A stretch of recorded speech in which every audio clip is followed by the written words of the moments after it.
Welcome back to Norfolk, where it's the end of January and the beginning of February in 2020.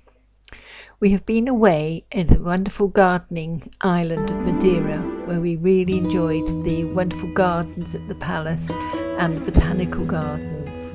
And every little space is built up and market gardened all throughout the island. Unfortunately, we got flu on the way back, so we're very, very behind now. So while we're waiting for our seed order to arrive, it's time to tidy up the conservatory and get the hot mat ready. This is an electrical mat with a thermostat that we build up on polystyrene so that it's more at the height of the windows. It keeps a really nice temperature. Outside, some things are coming on, and it's time to clean up the greenhouse as well. This has not been our favourite greenhouse that we built. In fact, it's been a nuisance. Aside from that, it gets a bit untidy during the winter, so it's time to brush down all the benches, take out all the rubbish, and have a jolly good sweep out. It's built on a concrete slab, which has its own difficulties. In the summer, it just gets too hot, though last year we had a few really good melons in here. So things like this geranium can go into the polytunnel, and all the odd pots are taken away. The door frame is a wonderful place for slugs to hide and gets full of dust and grit. So an old toothbrush I can use to get it. This is our watering system. It has nipples that you put in each pot or next to each plant, and it's attached to the shed on a timer so that it can be left to feed things in the greenhouse if we want. This is the heater we're currently using in the greenhouse. It's a BioGreen Palmer 2, an air circulation.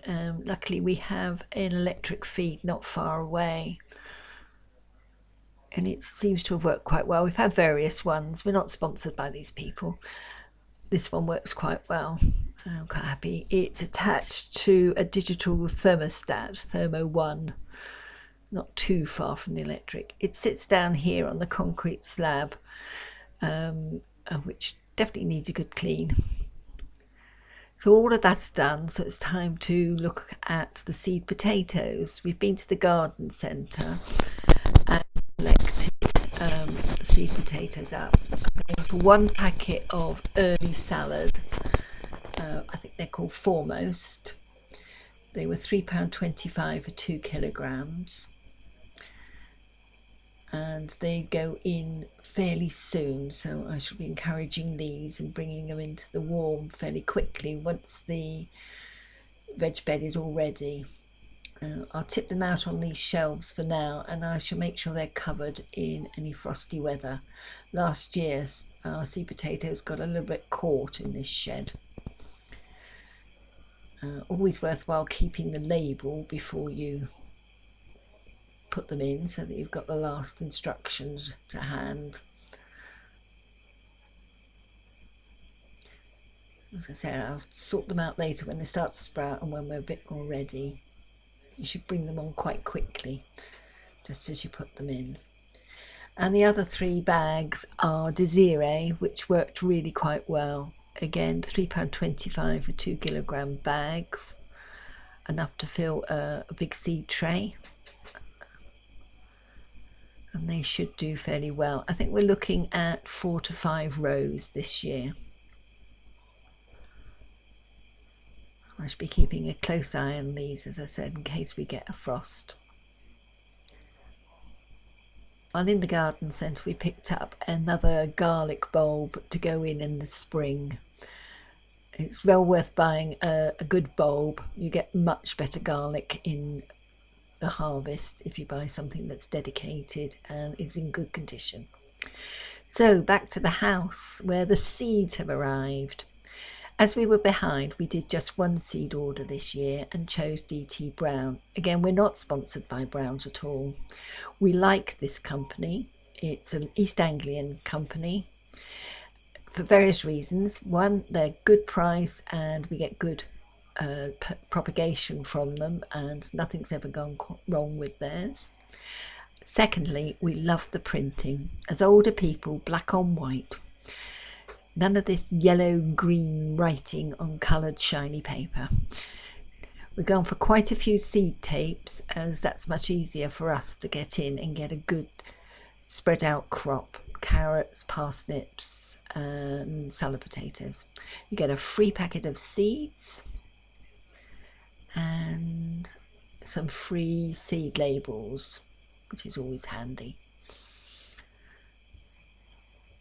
So I've sorted them out, and these are the packets of vegetables that need doing in January/February, especially things like early peppers and aubergines.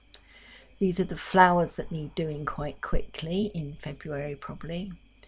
And then we have a few leftover packets from last year, which we'll use some up of. There's a few Thompson and Morgans there and Fothergills that we must have had from somewhere else. My husband likes to do the seed sowing at the kitchen table. We use various trays depending on what the seeds require. He's doing onions and I'm filling these pots with the 5 melon seeds. As we go along, we make a note of what we've planted each day in our diary, and at the end it's quite a mess, but it's all swept up and all the notes are made. It then goes out on the hot mat, and it's quite a job fitting it all in, and this happens about half a dozen times during the spring. Gets filled up, they move to the greenhouse, gets filled up again. You know, we cover the trays with vermiculite. We only do this in the conservatory because it has a wonderful habit of going everywhere, and it loves to stick to bits of plastic. So we take it out the plastic bag and put it in a tub so that you can easily sprinkle it on the top.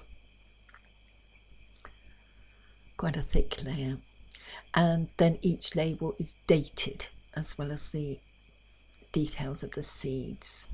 That way we know which is coming up when. So are we behind? Yes, we are. A good fortnight at least. This was in January the 17th, 2017, when seeds were well away. But things outside are doing well. And we need to do a few more jobs, like make a new scarecrow. Do you like this one? This was a couple of years back. Thank you for watching. Please leave some comments, and thank you. Subscribe if you want to.